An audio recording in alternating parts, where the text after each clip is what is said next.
Hello and welcome to world affairs. मैं हूं प्रशांत धवन। देखो, हाल ही में नेपाल के प्राइम मिनिस्टर ने एक अजीब सी स्टेटमेंट दे दी है। इन्होंने यहां पर यह कहा है कि योगा की शुरुआत भारत में नहीं हुई थी, योगा एक्चुअली नेपाल में शुरू हुआ। नेपाल क्रिएटेड योगा। यहां पे आप देख पाओगे yoga originated in Nepal, not India. अब ये जो स्टेटमेंट है ये बहुत अजीब सी है। एक बार को यहाँ पर ये कह देते कि सिर्फ इंडिया का नहीं है, पूरे सब कॉन्टिनेंट का है, यहाँ पे पूरे साउथ एशिया का है, वो टोन और होती है। मगर यहाँ पर ये ओपनली क्लेम कर रहे हैं कि नहीं, ये नेपाल में शुरू हुआ था, जबकि हिस्टोरिकली कोई हमारे पास ऐसा रिकॉर्ड नहीं है, कोई बुक्स नहीं है, कोई एविडेंस ये क्लेम नहीं करता कि योगा की शुरुआत सिर्फ नेपाल में ही हुई थी और किसी जगह नहीं हुई। और बाय द वे आपको याद होगा कि इससे पहले भी इस टाइप के स्टेटमेंट्स ये दे चुके हैं। केपी ओली ने एक बार ये भी कह दिया था कि भगवान राम का जन्म एक्चुअली हुआ था नेपाल में, असली अयोध्या इनके हिसाब से है नेपाल में। ना यहाँ पे आप कहेंगे ऑब्वियसली केपी ओली गलत कह रहे हैं। योगा की शुरुआत भारत में हुई थी, दुनिया जानती है और दुनिया एक्सेप्ट करती है इस बात को कि योगा केम फ्रॉम इंडिया। देखो, योगा बिल्कुल इंडिया से ही पूरी दुनिया में फैला है, नो डाउट अबाउट दैट। मगर ओरिजिन इसका कहाँ हुआ था, इसकी शुरुआत कहाँ पे हुई थी, इसको लेकर काफ़ी बड़ा डिबेट है। मैं आपको दिखाना चाहता हूँ कि भारत सरकार की वेबसाइट क्या कहती है योगा की शुरुआत के बारे में। भारत का जो विदेश मंत्रालय है वो यहाँ पर ये कहता है कि देखिए, योगा की शुरुआत हुई थी लॉर्ड शिवा से। ये मान्यता है कि आदि योगी, लॉर्ड शिवा को बताओ होगा, उनको हम कहते हैं आदि योगी, द ओरिजिन ऑफ योगा। इन्होंने आज से कई हजारों साल पहले, यहाँ पे हम बहुत लंबे टाइम की बात कर रहे हैं, एग्जैक्टली कितने साल पहले, 5,000 10,000 साल पहले, नो वन रियली नोज। ये कहा जाता है कि जब रिलीजन्स भी फॉर्म नहीं हुए थे, बिलीफ सिस्टम भी फॉर्म नहीं हुए थे, उससे पहले की हम बात कर रहे हैं, उस टाइम आदि योगी ने सप्त ऋषियों को योगा की नॉलेज दी थी। यहाँ पे आप लिखोगे several thousand years ago on the banks of Kanti Sarovar lake. Kanti Sarovar by the way आज के समय आपको मिलेगा उत्तराखंड में, ये बिल्कुल एक लेक है।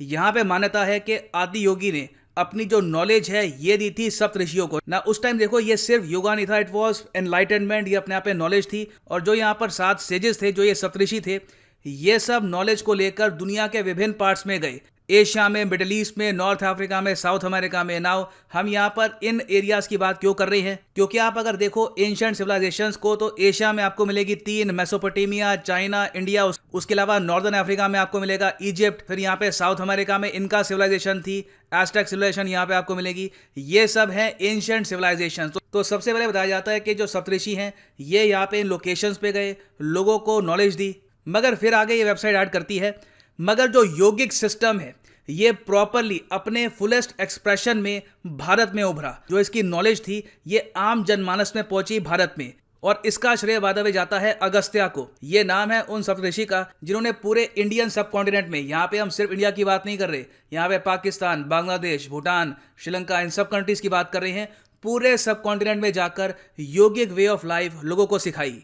और ऐसा नहीं है कि इसके कोई एविडेंस नहीं है, हिस्टोरिकली इसके आपको एविडेंस मिलेंगे। आप अगर इंडस वैली सिविलाइजेशन से जो सील्स मिली है वो आप अगर देखो तो वहाँ पे साफ साफ दिखता है कि ह्यूमन बीइंग्स योगिक फॉर्म में बैठे हैं। और योगा देखो, यहाँ पर यही बताया गया है कि सिर्फ बॉडी को स्वस्थ रखने का जरिया नहीं था। योगा का मेन एम था कि एक आदमी स्पिरिचुअली, आध्यात्म से खुद को उठाए, अपने आप को और इम्प्रूव करे। तो क्या हम यहाँ पर कह सकते हैं कि योगा भारत से स्टार्ट हुआ था? क्या भारत के पास योगा का जीआई टैग है?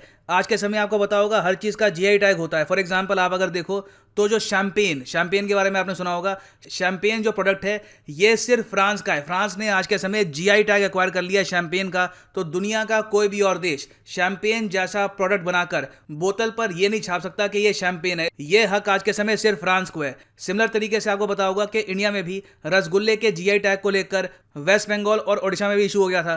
तो क्या आज के समय योगा का जीआई टैग भारत के पास है? तो इसका आंसर है नहीं। मगर इंडिया पूरी कोशिश कर रहा है आज के समय कि भारत को योगा का जीआई टैग मिले।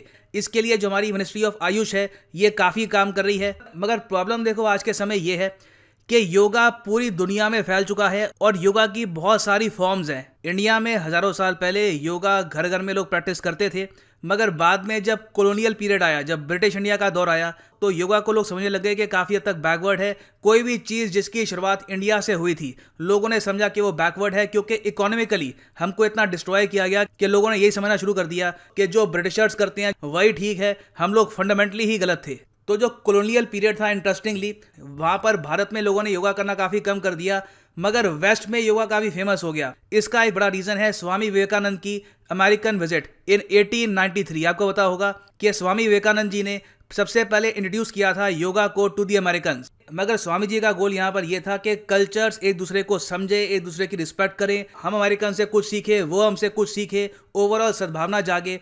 अमेरिकन ने यहाँ पर क्या करना स्टार्ट कर दिया आज के समय कि इंडिया का जो योगा है इसमें से इंडिया, इंडियन कल्चर, हिस्ट्री ये सब दूर कर दी है और इसको बना दिया है ऑलमोस्ट एक अमेरिकन ब्रांड। यूएस में तो ये लोग काफी हद तक कर ही रहे हैं। ये आपने सुना होगा क्रिश्चियन योगा के बारे में, जहां पर ओम की जगह एमेन चैंट किया जाता है। कई योगा की जो फॉर्म है उसके नाम जो संस्कृत में थे वो चेंज करके कर दिए हैं इंग्लिश में। फॉर एग्जाम्पल कई योगिक पोज है उसको वो लोग कहते हैं क्रिस क्रॉस, एप्पल सॉस या फिर और कोई इंग्लिश नेम दे देंगे वहां पर। बेसिकली उसको अमेरिकनाइज कर दिया है और ये आज के समय में आपको बता दूं बहुत बड़ी इंडस्ट्री है। फॉर एग्जाम्पल यहाँ पे आप देखोगे ये डीवीडी सेट है डीडीपी योगा का।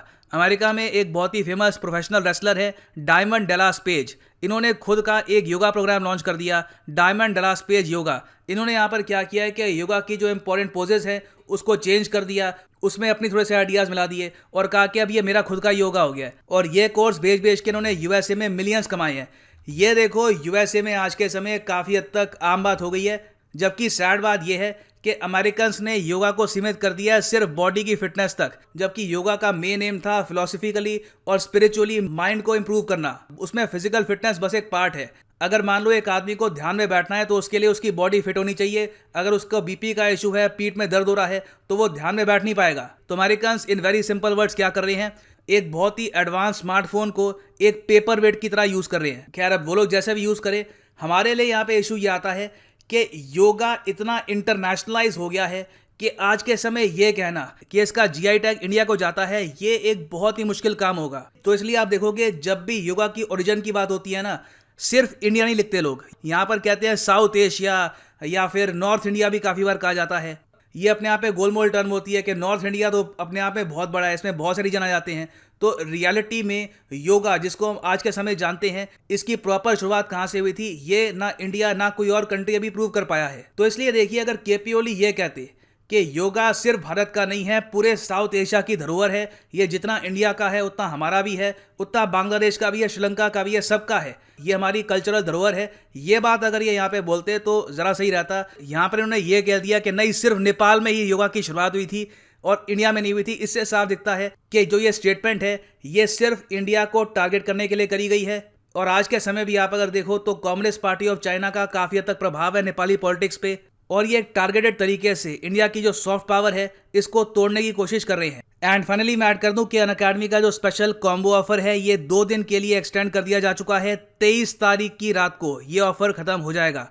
आपको सिंपली यहाँ पर क्या करना है कि कमेंट सेक्शन में जाओ, यहाँ पे लिखा होगा यूपीएससी सीएससी जीएस, इस लिंक पर यहाँ पे क्लिक कर दो और यहाँ पे क्लिक करना पिक अ प्लान पे और यहाँ पे आप परचेज कर सकते हैं कॉम्बो ऑफर। इसमें क्या होगा, यूपीएससी प्रीलिम्स, मेंस, ऑप्शनल तीनों की तैयारी आप कर सकते हैं विद जस्ट 1 कोर्स। ये कोर्स अलग अलग परचेज करोगे प्रीलिम्स, मेंस, ऑप्शनल का, तो यहाँ पे हो सकता है आपको 10,000 एक्स्ट्रा पे करने हो, मगर यहाँ पे कॉम्बो का डिस्काउंट आपको मिल ही रहा है। उसके अलावा एडिशनल डिस्काउंट और लगेगा अगर आप यूज करते हैं यहाँ पे code PD10, the prices will fall. So use the promo code PD10 और सिर्फ 4,313 रुपीज पर मंथ में आप प्रीलिम्स, मेंस, ऑप्शनल की तैयारी कर सकते हैं। इसके अलावा अनअकैडमी आपको स्पेशल बुक सेट भी भेजेगा worth 10,000 rupees directly at your home. और जो ये 12 महीने का कोर्स है इसमें आपको बोनस मंथ्स भी मिलेंगे, तो आप तैयारी कर सकते हैं यूपीएससी मेंस 2022 की भी with this course. So use the code PD10 and save money. So इसी नोट के साथ ये है वीडियो का अंत। Thank you for listening and as always God bless you.